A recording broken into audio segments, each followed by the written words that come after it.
Оно што го најавивме пред месец дена, дека и Струмица очекува опрема за кино прикажување, еве денес се случи. Благодарение на Министерството за култура, односно владата на Република Македонија, преко Филмскиот фонд на Македонија, денеска беше донирана опремата во Струмица, на кој што љубителите на филмот ќе можат веќе од утре да почнат да следаат филмови во Центарот за култура Антон Панов.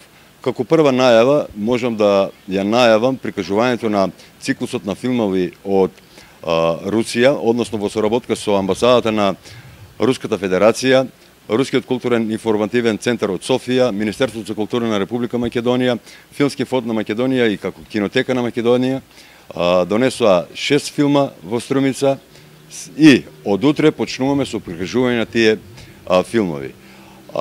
Цената е бесплатна, љубителите на филмовите ги повикувам да дојдат во Центарот за култура, да ги видат тие филмови, односно да го видат квалитетот на самата опрема која што е донирана во Струмица.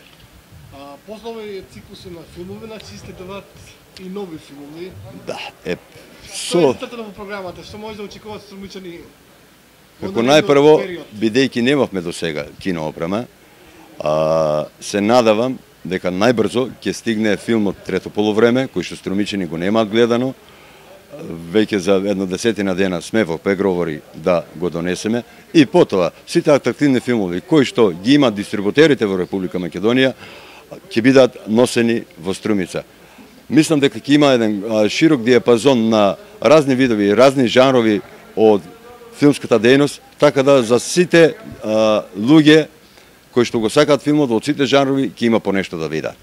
Директоре, какво ве е замислено проекцира? Дали ќе има секојдневно, дали во текот на неделата неколку денови или? Се надавам дека минимално 2 пати во неделата ќе имаме филмови. Бидејќи ние сме Центар за култура, знаете дека тука се одвиваат и театарски представи, тука има сценско-музички оддел, тука биде галериски оддел, така да некаде околу 2 пати во неделата ќе има прикажување на филмови. Тоа е еден минимален број, така, ако имаме можности и повеќе. Проекциите ќе бидат во големата сала? Моментално во летниот период ќе бидат во големата сала, зависи од периодот и од бројот на публиката. Оваа опрема е таква која што можеме да на брз временски период да ја преместиме во помалата сала. Така да воопшто ќе нема проблем од делот на прикажувањето, дали во големата, дали во малата сала, се зависи од бројот на публиката и од временските услови. Овие руски филмови сега рекоте дека ќе бидат бесплатни. Бесплатни се, да. Која е цената за наредните филмови? Тоа е начинот на договарање со дистрибутерите, односно продуцентите на самите филмови. Меѓутоа не верувам дека ќе биде поголема цената некаде од 100 денари.